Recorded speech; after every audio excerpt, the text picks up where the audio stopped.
Yeah, so Shaniko, as he shared right before we started this presentation, he has been our Director of Operations for 7 years.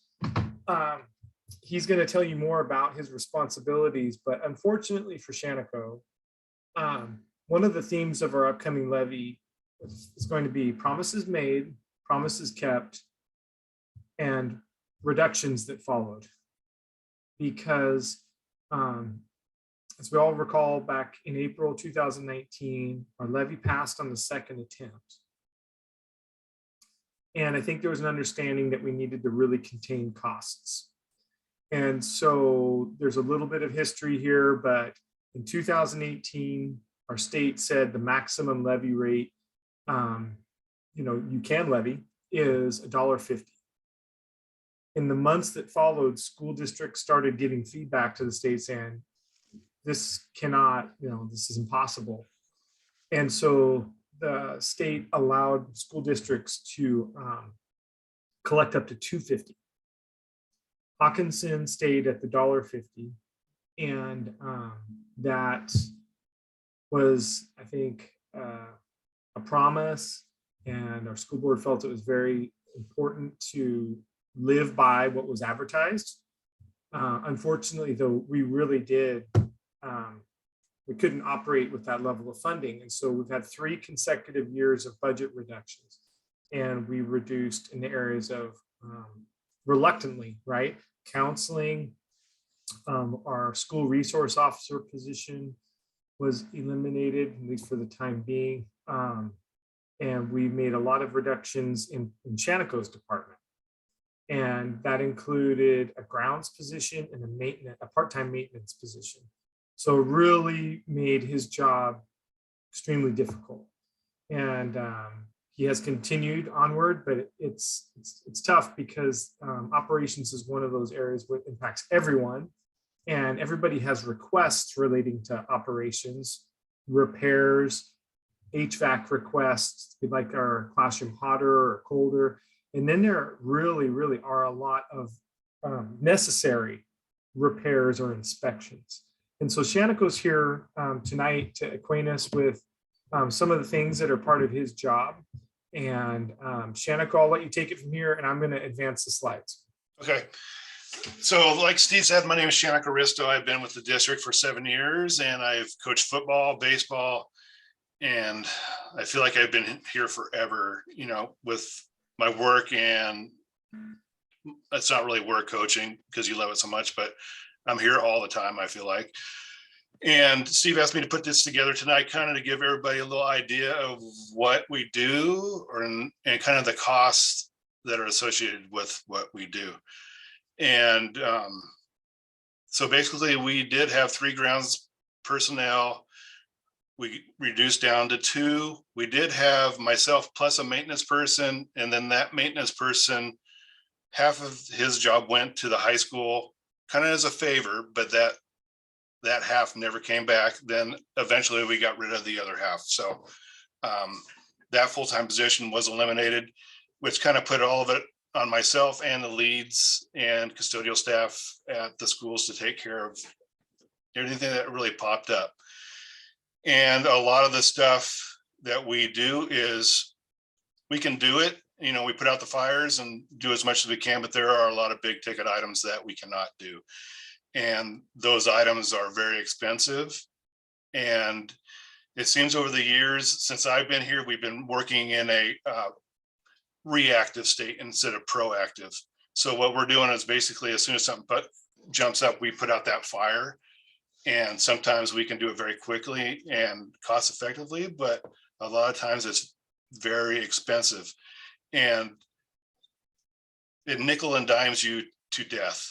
A lot of this nickel and dimes us to death, the HVAC. We'll go into that later, but these are some of the stuff we'll talk about tonight is proactive versus reactive maintenance, HVAC, and its repairs and future replacement of that HVAC. Buildings overall maintenance, parking lots overall maintenance, grounds, sports facilities, and some kitchen updates and replacements. So that's kind of stuff we'll go over. I think I got about 20 minutes. So Steve, if you want to go on, we'll go on to kind of what we're talking about. So to do the budget restraints the district's been forced into reactive maintenance instead of proactive. And when you go into, when we do it that way, the stuff that you put off soon catches up and it'll bite you. And it goes for something that's not really, depends. Sometimes it's affordable and sometimes it's not. And it's a lot of our stuff is just a little too expensive for us, to say, hey, we're going to do this when we can put it somewhere else that we really need it. So when you put stuff off, it's a lot more expensive later down the road when whatever you put off is in really bad shape. So the lack of preventative maintenance increase the cost in the future of maintenance. And this is also hard on equipment. We can't afford to go in every year and go through every HVAC piece of equipment in the district. I mean, that we go broke right there trying to do that with our current budget. But that's some things we need to do. We have a high school that was new. It's going on 20 years. We have a 5-year-old middle school, and things need to be taken care of in that regard. And I think we need to start thinking about budgeting, putting money aside if possible to pay for big ticket items when they go down. We're at the high school, we're sitting on a time bomb, and you'll kind of see that right now. So if you look at this at the elementary, so we're talking about the nickel and diming in the elementary and the primary, we have some of our HVAC systems that are almost 50 years old up there.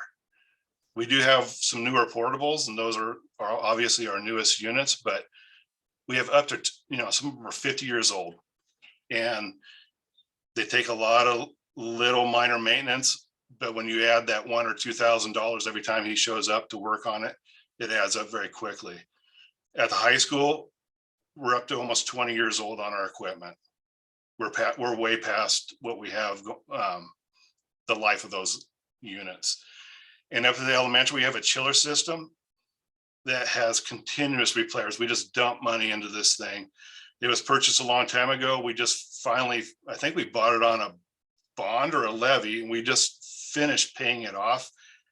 And it has been a pain since I've been here.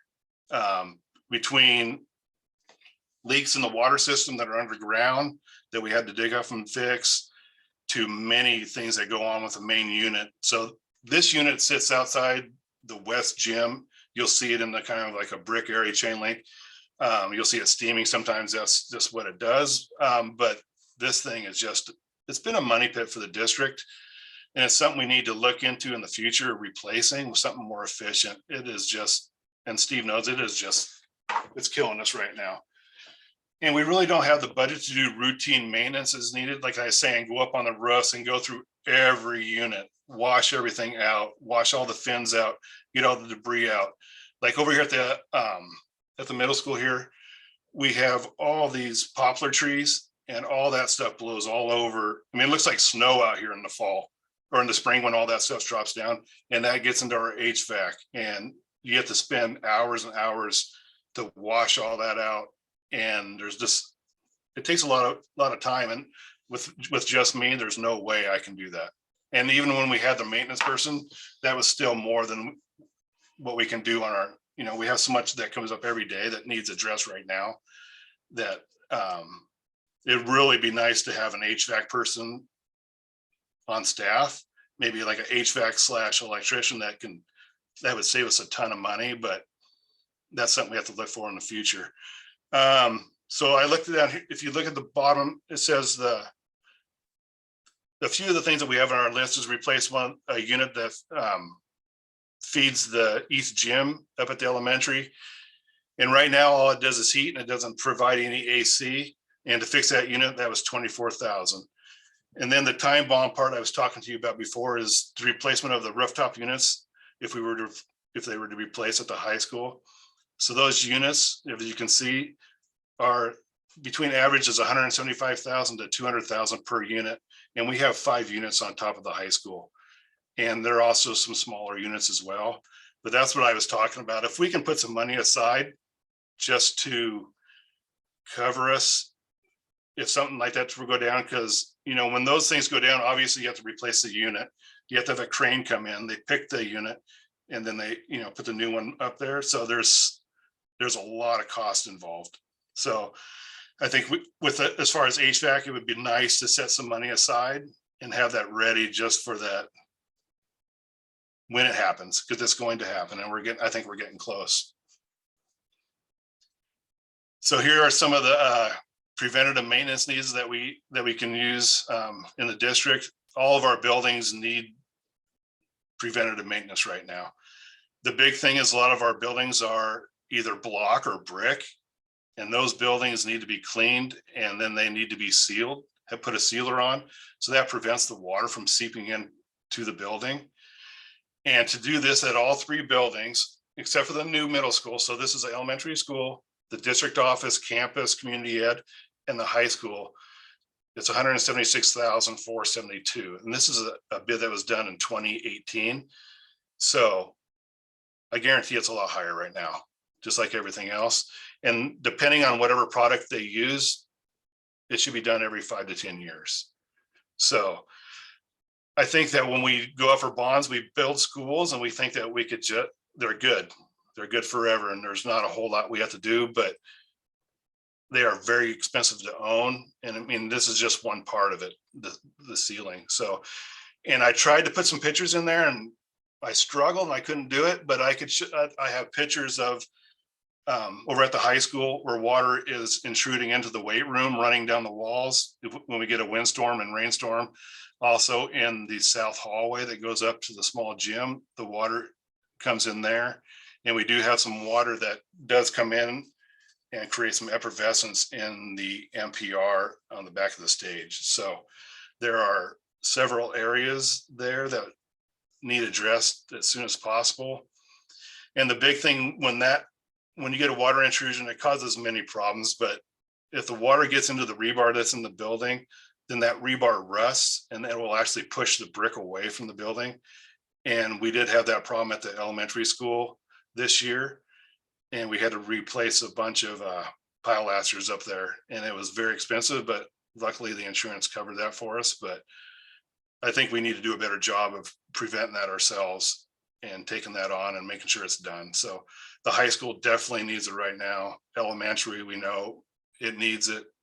And anything that's brick or block, we really need to do that as well. So moving on. So we did get a bid to replace the roof on the community ed center right now, which is the district office and community ed. And just to do that one flat roof and then the architectural roof on it is $400. Oh, it was what was it? $114,500. And the old middle school gym roof needs it. The new DO, the tech building, that needs as well. And I was guessing 400,000 to do those roofs as well. So that's something that definitely needs to be on the radar. They are at the end of their lives. So, and we can get better bids if we decide to get a little closer and do that thing. But a couple other things that we have on our list that we really need to get done is the paging intercom system up at the elementary. The one that we have there is ancient and it's not reliable, and it goes out from time to time in different rooms. And this is also an older bid, and that was $58,000 to replace just that one unit. And if you go into the west office, it's the unit that sits over next to the wall, kind of by Josh's office. A big one that has needed to be done for a long time as well is replace the failing stage lighting system at the high school and the MPR. I've been going back on records, and we've had issues since day one on that system. And it's just, we've just never had the money to do it, or if there was money, it went somewhere else. It should have been done a long time ago, and it needs to be done, and that's $50,000. That's a year-old bid, I think, on that. And then replace the Warren hallway carpet at the high school. This is a 1.5 year old bid, and that was, I think that's $170,000. I can't remember what it was. It might be 70. I can't remember. I think I screwed up on that one. And then we also want to add ADA doors to the high school. We have no ADA access in any doors. And I thought that price wasn't too bad. It's $12,000 to add that plus the entry controls. So that's all part of that.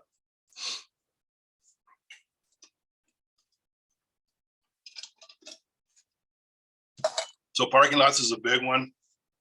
That's kind of what I was talking about. When you let something go for long enough, it bites you in the end. And at the elementary, we haven't done any seal coating up there, or we hadn't for a long time.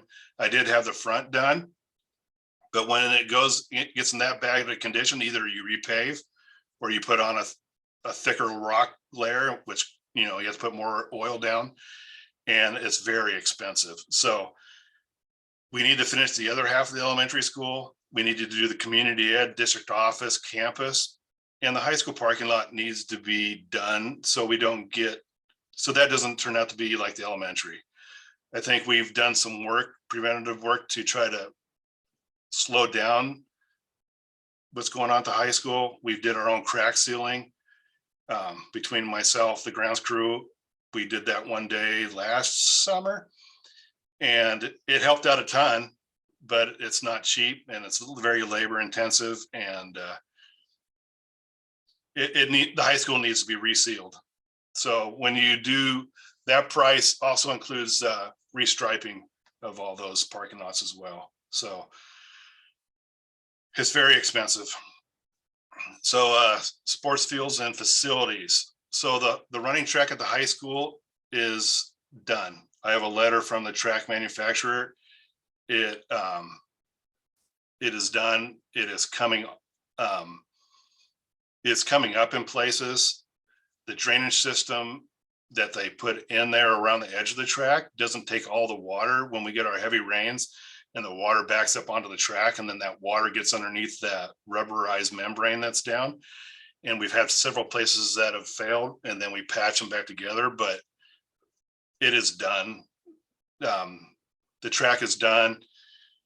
It really isn't thick enough to be having track on. I mean, it's hard with the spikes. There's a chance that their spikes could go through onto the asphalt. A lot of kids are getting shin splints. If you go run on the high school track, then come onto the new middle school track, you'll know exactly what I'm talking about. It's like running on concrete at the high school. The last quote I got to replace that was $350,000. He called me a couple of weeks ago. He goes, the price I gave you for the track has gone up 25%. It's a petroleum-based product, and anything that's petroleum is going through the roof right now. So the longer we wait, the more it's going to cost. And it's something that we really need to do. I mean, it's just not used for track, it's used for PE and everything else. So when you're over at the high school, go check it out, go walk on it, look at it, you'll see what we're talking about. And then come over to the middle school, like I said, and really feel the difference on what it should be like. And we need to set some money aside again to take care of that middle school track. It should be sprayed every 5 years to protect it and to keep it, in good shape. So we just got to keep putting money into things to make them last. I just wanted to put some numbers on here and show you guys what the yearly inspection is for district bleachers, indoor bleachers, and then the outdoor grandstands. That's going to be around $50,000 per year to do this, and that doesn't include any repairs that they find. So that has to be done. That is a state mandate that we have to do, along with like the fire protection, which is very expensive. There's a ton of stuff that has to be done yearly, and this is a big ticket item that you can see here. Other things that we had on our list at the high school was a barrier to keep cars off the new practice fields at the high school. Really, there is no barrier there to keep cars from going up there.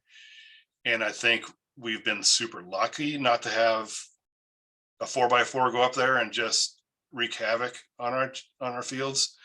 So that was only $5,000, but I wanted you guys to see what that cost. And we have no javelin throwing sector at the high school at all. So they are throwing in the grass in the practice field over at the high school. So they're supposed to have like an asphalt runway. I can't remember how long, then the track surface on top. So basically they're running and throwing off grass. And if it's raining out, then they're sliding. There's been teams that have refused to throw the javelin here. And we need to have that taken care of. That should be part of the field in the high school. So everything should be up over on the field, but we've moved things to lessen the mitigation on the damage that occurs on that field over there. So we moved things around just to help out that field. Oh, the next thing, replacement of some irrigation heads on the main game field. That's around 5,000. A lot of them are leaking and it creates burns and causes a lot of maintenance issues. And then we also need to upgrade the irrigation supply water. Right now it's neck down and we're not getting the flow we need to. And we also needed to put in, there's some deals that you can put in that if there was a leak and we weren't here on site, it would shut the water off. So there's been times where I've been called at home saying there's water pouring out of the ground and I come in and we've had a main leak, irrigation main leak. And I don't know how many thousands of gallons were gone since, until I was able to come in. But these monitors will tell us when something has happened in the system, when we've had a break, and it will shut everything down. So I think we need to do some safeguards as far as that. In the kitchens, we need to replace some ovens. So at the high school, we have basically it's 4 ovens, but they're stacked on top of each other. And those 4 ovens to replace are $10,800. And lately we've been putting a lot of maintenance cost into those to try to keep them running. They're not reliable, and it's something we have to have. We actually had 6 ovens at the high school. 2 of them are super expensive to repair. So we went to these other 4, and these other 4 are older and they need to be replaced. Lunches are vital. Lunches and breakfasts are vital, and that's something that we definitely need to have. And then we need a new dishwasher that has high temp capacity at the elementary, and that's around $5,000. So right now we are adding chemical to the water up there to sanitize, when I think with a better dishwasher we could use the hot water sanitized to help out that. So I'm sorry I talk fast. I get nervous when I start talking fast. So as you can see, it's very expensive to maintain a school district, and luckily we only have 3 schools. But it's still super expensive. I don't know how big districts do it, but I think they get a lot more funding than we do, and they're able to do that. We have no businesses to rely on, and I think we all know what's going on, but that's my world in 15 minutes. Shaniko, thank you so much for that overview. There is a lot going on at every school, and it helps to kind of better understand just what it takes to maintain these things on a daily basis. I think we've got Simon's hand is raised, I believe, for a question, if that's okay. Absolutely. Yeah, I have a lot going through my head. First, thank you for all that you're doing, Shaniko. It's not the exact same, but I ran a plant for 10 years, and the maintenance and the upkeep. For reference, who drives a 20-year-old vehicle? Well, I do, and I have maintenance problems right now. So our middle school is, as he put, a ticking time bomb. I just want to give you kudos. I can also tell by your voice that you're very passionate about what you do. So I appreciate that. Thank you. Yeah, I came here because I love the district, and I enjoy being here, and you guys have a great thing going here in the district. I think we need to take care of it. Mm-hmm. So a specific question, and these do not need to be answered now, is, so a concern of Shaniko's is people resources. Do we have a line in the budget that covers contract services higher than normal due to our lack of resources? So yes, we can't hire an 80,000 dollar a year person to do general maintenance or whatnot. So, okay, so can we budget 40,000? Do we have a budget line specific for that? And I mean, yeah, all the numbers that you're throwing out there, I believe them, hands down. And so I'm curious. So an AVL is a term, an approved vendor list is how much shopping do we do? And as a school district, how do we leverage the fact that we are a school district and everybody has to make money, but to be able to reduce costs. The hard thing with being a school district is anytime anybody comes on our district and does work, it's prevailing wage. So pretty much any bid we get, you might as well double it with labor cost. I don't know who come up with that great idea, but oh, sorry. It kills. I mean, it kills us. I don't even want to look at things, and I hate to bring up the prevailing wage, but it's something we have to do, and it is extremely expensive when it comes to budget and what we have available for that kind of stuff. I get the bids and I turn them. I take it to our business person and can we have this or can we not? And that's kind of the way we've done it here. I've shopped around a lot, and I think in your business, I've shopped around a lot, and I found people that want to take advantage of districts and whoever else, and they think that we have deep pockets and they're going to take advantage of us. And I think I feel like in the 7 years I've weeded through those companies, and there's companies that I'm passionate about. They have people that live in our community. So I think they're not there to screw us over on stuff. I think they're actually there to watch over and take care of us. And the guys that come in that and do the stuff. I have a guy that does all of our HVAC. It's the same guy, and he knows where everything is in the building. So basically, he comes in. I give him a set of keys. He goes to work. I don't have to be there with him. He knows like I said, exactly where to go, and he knows where we're at financially, and he's going to do the best he can to save us money. Sometimes you can't, and you need a new motor or a compressor or whatever. You're going to have to pay that, and then you're going to have to pay that prevailing wage. But in my heart, I feel like I've weeded through those people that are taking advantage of us, and some of those people that do take advantage are local people, and they aren't happy that I don't use them, but it is the way it is. And the people that I'm using, I feel really good about. So, and I try to keep as much as we can in the community. I mean, I want to give back. I want our community members to work in our schools. So again, last question, again, not going to be answered probably right this second, is how are we as a school district budgeting for the listed major repairs that Shaniko has listed over the coming years? We're sending our kids to all of these structures on a daily basis.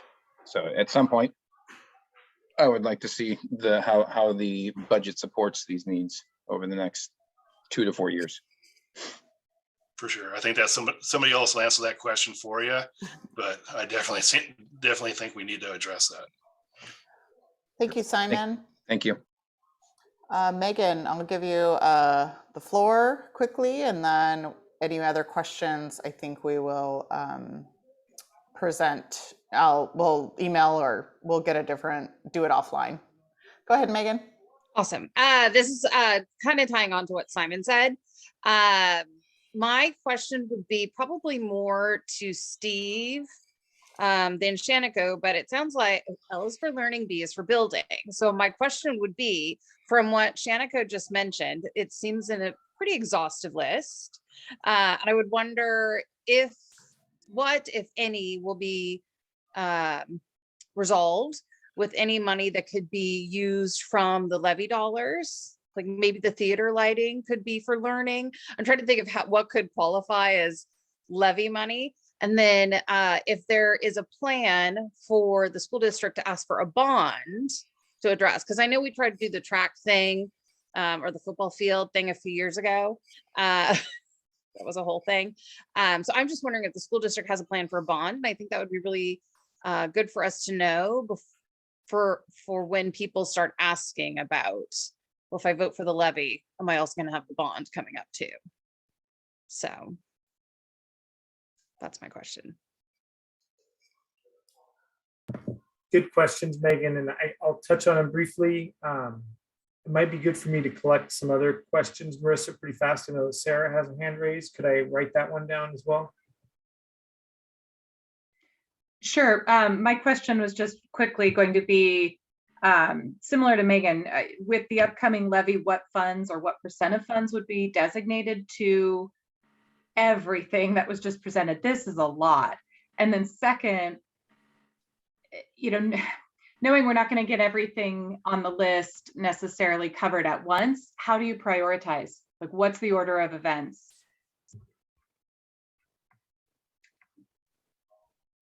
If I'm going to answer that, I think prioritization is what's going to cause us more damage in the future. What's going to damage our buildings? What's going to cost us more money? What's going to have something like the elementary where we have to brace the walls and make sure it's safe for kids, or, if it's going to cost us 10 times that price later down the road, I think it's something we need to address. And, the washing and sealing of buildings is huge. I mean, just the water intrusion in the buildings, it's huge. I mean, it's the money, if it was to damage something in the high school, it could be money that, the price that we don't even want to see.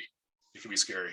Yeah, I mean, all of this is scary, to be honest. A lot of this is safety related across all of the needs that you presented. So I'm wondering, what does that all add up to? And then again, is there a means to secure that funding as we look ahead to the next year? And if not, where, again, just how do you prioritize that? But I appreciate the presentation and all the information. You clearly have done a lot of homework and work on all of our behalf on this, and did a great job sharing it. Thank you. You're welcome. Yeah, thank you, Shaniko. So a couple quick responses, because I also took down some notes, right? This whole idea of maintenance versus capital improvement or replacement is it's just very difficult to find exactly where that dividing line is, because on one side of the dividing line, you're talking about maintenance and levy. And then on another, you're talking about like a capital investment, and that's kind of a bond, right? Repairs can kind of be both. Replacement is obviously along the lines of a bond in many cases, but not always. So it's really difficult to understand, but I think we can all agree that usually when we're talking about bond projects, those are large scale and big ticket financially, at least, projects. The reality when we talk about prioritization, unfortunately, has really come down to what is our community been able, or what they've been comfortable with in terms of a tax bill. And so Shaniko just reviewed some of his realities. And Shaniko, you have annual fire life safety testing, and you have annual bleacher repair. These are like mandatory things. Shaniko has some new requiremms, like from Clark County, where you have, what is it called, Shaniko? A healthy building inspection. Yeah, and they just added that. Yeah. And there are also some new state requirements that have been passed this in July. And so these are all requirements. So in one way you go, well, for a little district that doesn't have a lot of money, now the individual homeowners may be paying a lot of money, but just that multiplier effect, we don't have the resources to go above and beyond. And so the prioritization has really been, you make sure that our classrooms are outfitted, we make sure that our people are paid at a level that's competitive, and there's not much left over. And so the two topics tonight, maintenance and technology, they share a lot of similarities in that I think they're an important, critical area that when it boils down to it, people don't have the stomach to want to invest in those two areas, right? And I think, Shaniko, we'll hear people say, well, I mean, big thing is that kids are in a classroom, and if it's kind of cold in the classroom, or we can go back to paper and pencil. We don't have to have computers. I mean, that's some of the logic that comes out from these tough choices. And so again, our present is a product of the past, and our history has taught us that a lot of tough choices have been deferred, I should say, and tough choices have been made to defer. So it's really rough. But Dave Olson, I don't know, Dave, our bond sunsets. We have a couple bonds out there. I believe there was one prior to the middle school and high school renovation. And I wanted to say in 2026, that bond expires. Is that right? Yep. Yeah. So I would think that our community, should be bracing themselves for maybe an ask right around there. As one bond comes off, another bond is going to go on. And until that time, there is going to be prioritization. We are going to be trying to hit some of these key projects. And then there's going to be a whole lot of hope. Unfortunately, we're going to be hoping that things do not break. I mean, I'm sitting in my office today, Shaniko, and there's the drip, drip, drip. I have a roof leak in my office, and it's kind of happens across the district. And we do need to address some of these things. The drip in my office, it's not a priority, but it is something we're going to have to repair. So there is an internal damage to the building. So hey, Steve, can I just add to answer the question about what's covered? Yeah, good point. Easy way to think of it is levies are for learning, bonds are for building. We did in the past, we've flown levies with a capital operation and maintenance levy. We chose this time to include operation and maintenance within the levy. So it's not going to be a separate ask. So whatever we can afford with the dollars that are being requested will get prioritized, as Steve said, within the funds that are collected, hopefully. So some of the things that Shaniko shared can be paid for with a levy, I guess is the short answer. And same with the technology conversation we're going to have here. That's being rolled into our budget now. It's not a separate ask.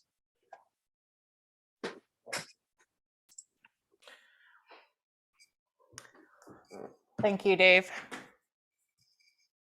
On that note, Shaniko, I'd like to really thank you again for your time tonight and this presentation. You've opened a lot of eyes on this committee, and I really thank you. We may have some more questions that I will email you or maybe funnel through Steve if we can. But I just want to thank you again, and please feel free to drop off or stay on the rest of our call.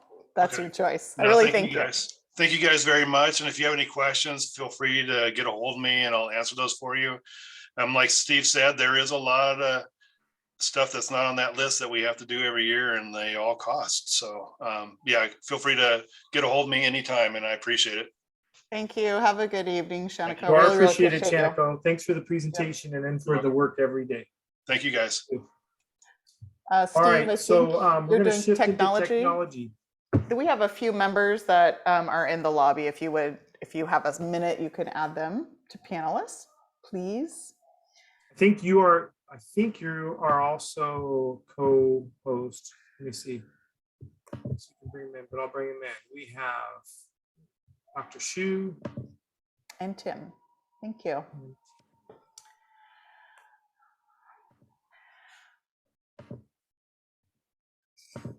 All right. So unlike the last presentation, Simon recognized that Shaniko was very passionate and very knowledgeable about his topic, right?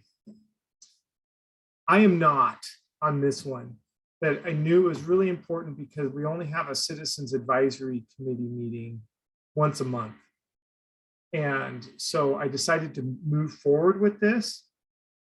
And if possible, we'll see if we can integrate Craig into our January CAC meeting. All right. but I definitely wanted to try to proceed with this tonight. So let me clear this a little bit. Okay, so Craig in particular focused on the HSD Technology Refresh. Little bit of background on our tech department and also this notion of a refresh. For our district, I wouldn't say that we have a small tech support team, but I think when you're talking about a district the size of Hockinson, which is approximately 1,900 students, there are just some fixed costs. And then you might see some savings as you go up to a 5,000 student district or a 7, but right now we're expected to provide a lot of support to teachers that is just labor intensive. So we have 3 members of our tech team, and they work very hard, very good too. And when you talk about a small district, I feel like we were set up in terms of our model for a traditional learning model. And then when we faced a COVID impacted school year that involved, a lot of innovation, then that really taxed our tech team. And for example, we had teachers needing new equipment, new software, and new support. And then we had families with new equipment and with support questions. And so, boy, our tech team was right at the middle. There were even families that did not have internet. And so our district and our tech team provided hotspots to those families so they could learn remotely. So it's a pretty heroic group, really. Their reality is very similar to the one Shaniko shared, where our district has to make tough choices historically. And unfortunately, it always hasn't been proactively, nor has it been in terms of having the good fortune of budgeting and then being able to stick to that budget. I think there are always new needs that come in, and then operations and tech tend to get deferred. So case in point, fall 2019, I become superintendent, and Craig Barnhill, who's our lead tech, informs me, hey, at the end of this school year, all of our iPads are going to age out. They will not be supported by Apple anymore. No more updates. And so we had a big decision to make. So we had a couple of community forums. And then that spring is when our buildings had to close, and money that was going to be spent was not spent in the areas of curriculum and utilities and that kind of thing. So our board of directors made a decision to purchase Chromebooks for our grades 6 through 12 students. And thankfully we did that, because if we hadn't, then we really would have been in a tough spot for the 2020-21 school year. And case in point, 1 month later, when our PWT group donated money, they pulled their money with Hockinson Heights, and we bought Chromebooks for our 5th graders, so they would become acquainted with how to use a Chromebook for 6th grade. When we did that, that order was delayed by something like 10 months. So we got in right under the wire with our Chromebook purchase.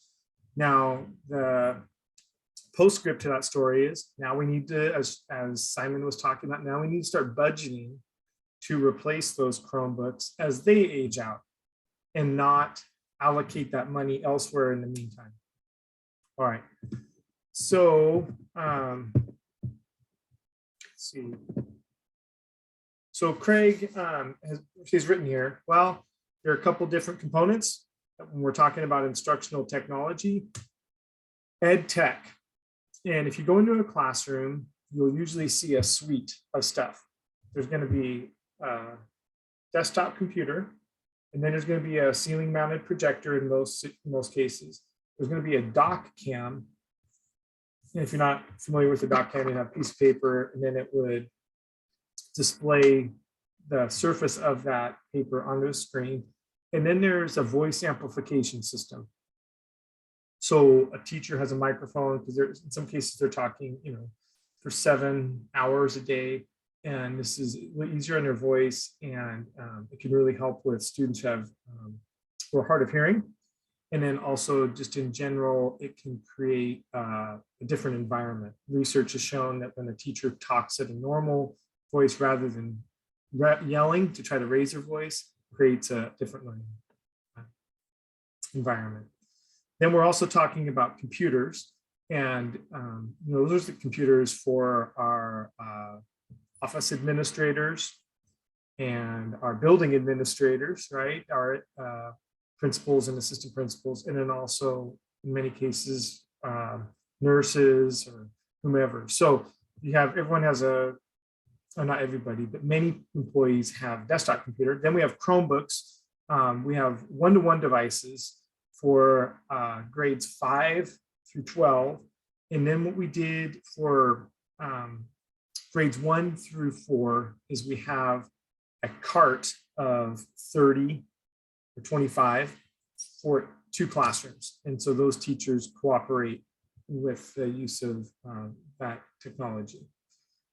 Another area that is really critical is the infrastructure or the network.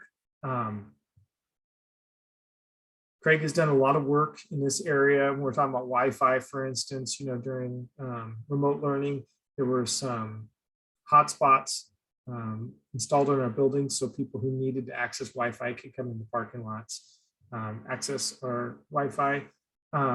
Really working to make sure our servers are always updated.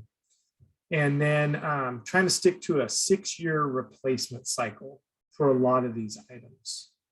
And I wish Craig were here so he could explain where we came up with 6. I think it's the sweet spot for kind of the industry standard of around 4 or 5 years. And then you have to add a Hockinson factor because we're a little short on money. And so it gets pushed out to 6. So I think it's kind of a sweet spot.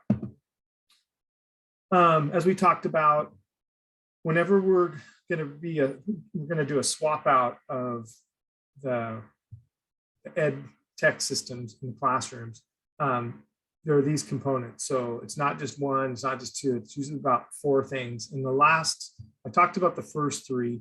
So then you have to start talking about cabling, because that has changed recently. So whenever you do a big change out, you're going to have to get rid of the old VGA cables and then replace like the HDMI or something like that. So there's another added expense you have to count on.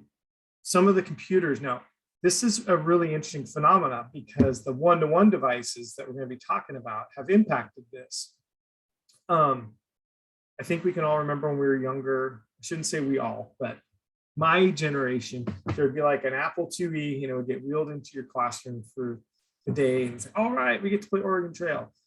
And that was a really, it was an asset, and the asset would move around. Well, as you move to one-to-one, the technology and the service that technology provides students and teachers is quite remarkable, right? Internet research, word processing, all those things right in the student's hands. So you don't really need a fixed asset as much. You can just rely on the students to use the resource that they have in their hands. That goes with library computers. There used to be a computer lab in the library. And then our tech department swapped out those desktop computers for basically, it was called a Chromebox. And so it would look like a computer, but basically it was a Chromebook. And then I already mentioned this, you have your office computers, and then you have non-CTE labs. And so there is a lab at the high school and also at the elementary school that really isn't around anymore. The computers have aged out and they haven't replaced them because they feel like they have enough mobile technology. And so, like I said, I think this is one area that one-to-one devices have kind of eaten into, which is good. Chromebooks. So I think this was a great move by our school board in purchasing Chromebooks. As you know, our school district we try to be efficient with money. And so our tech department moved to like the Google suite years ago. And so we use Gmail for our email system. And we use all of those products that go along, I shouldn't say products, but all the software that goes along with that kind of it's open source software like Slides and Sheets and all these things. So we're using Slides right now. So to have a Chromebook, it's kind of adds to kind of a seamless interface with all those different services that we access. So we bought Chromebooks in 2020. 6 years is like the max. And again, we provided some Chromebooks for our younger learners. We didn't go into kindergarten or transitional kindergarten because I think developmentally, Carrie would probably have some input on this. I think it's good for our learners to just socialize, to have that socialization, and then also just to do school and have manipulatives and that kind of thing. And then they can kind of get a little bit more abstract with technology. Really appreciate PWT again coming through with the Chromebooks for that grade, because I think it's really quite, I don't know, it's a great resource for transition. And high school, these numbers are important. It's 160 for 5th grade and 1,245 is important because as our district grows, not only are we going to need to replace that number, we're going to need to add to that number. Okay. We have Chromebooks that are given to our student teachers. I shouldn't say given, they're assigned to our student teachers. Chromebooks are also assigned to our paraprofessionals who are, they're not itinerant around the district so much as they're itinerant within buildings. So they'll often follow students and then move throughout the building. And so a Chromebook is very convenient for them to access email and other resources. And then this probably is not a surprise to you. Sometimes the Chromebooks are not charged and sometimes they're left at home. So we have to have a bank of loaner Chromebooks that students can check out. And because we purchased a lot of our Chromebooks at one time, rather than staggered the purchase, that means that you have to be really mindful about the budgeting, as you know, we talked about earlier, because we were going to have to save up enough money for that big second purchase. All right, infrastructure. I'm pretty sure that many of you on this call could explain this far better than I can. So I'm just going to say, here we go. Here are some expenses in this area. And all I can say is that Craig and Andrew and Austin do a fantastic job in making sure we have a reliable network. And as Shaniko just talked about, we have to maintain in order to have that reliability. So when someone turns on their computer in HSD, it works. The network isn't down. And I don't want to jinx them at all, but incredibly reliable. And so that entails a lot of these updates. And then on like web filtering, our tech department is not popular because we do have a lot of filters in place. We have a lot of spam checks in place, but the whole thing is to prevent a malware or a ransomware attack. And for a little district like Hockinson, that could be devastating. And recently there have been a couple of attacks in our area, one in Portland area and one northwest of us, and the districts had to pay. And then there was inconvenience as well. So we are, our school board has also given us some direction because they're thinking of, they have an eye on the future. And the eye on the future was, we don't want to always be caught with a big bill and maybe of a surprise nature, right? I think everyone's aware that it's coming, but when it finally comes, it's kind of an unpleasant surprise. And so our school board recognized that technology is part of basic education, regardless of people's viewpoint on it, it is integral to learning in the 21st, teaching and learning in the 21st century. And so they directed our budget director at that time, Michelle Scott, to set aside, I believe it was $300,000 a year for tech refresh. Unfortunately, because we've been in a pretty tough budget climate, that amount has been halved. And so it's $150,000 a year. And our tech department is tasked with making this happen on $150,000 a year. And that has become much more difficult because in my conversation with Craig, he said a monitor that was $80, is that right? Yeah, I think it was $80 is now $200. So it's more than double. And so it's really tough to stay in your originally forecasted budget. But what he's trying to do this year is replace the desktop computers at the high school. And that involves, again, that word prioritization. Are there current stations that do not need to be replaced? And are there others that must be replaced? So they're working on replacing computers. Then next year, they would work on the ed tech systems in each of the classrooms. So 39 classrooms in the high school, they would be replacing the projectors, the cabling, dock cams, I think.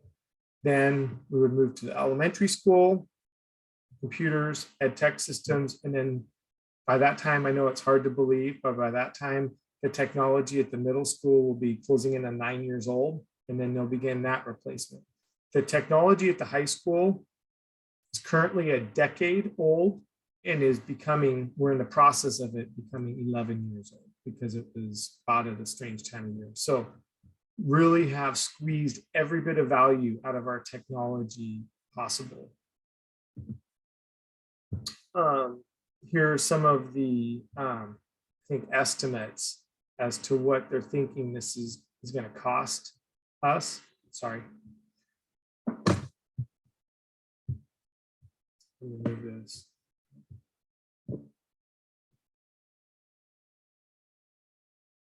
And so I believe there's talking about infrastructure is just kind of the set cost. So this year, Craig was estimating that'll be $113,000 in order for us to replace the remaining computers at the high school. I say remaining because I think they replaced some of the computers like a year and a half ago out of kind of an emergency.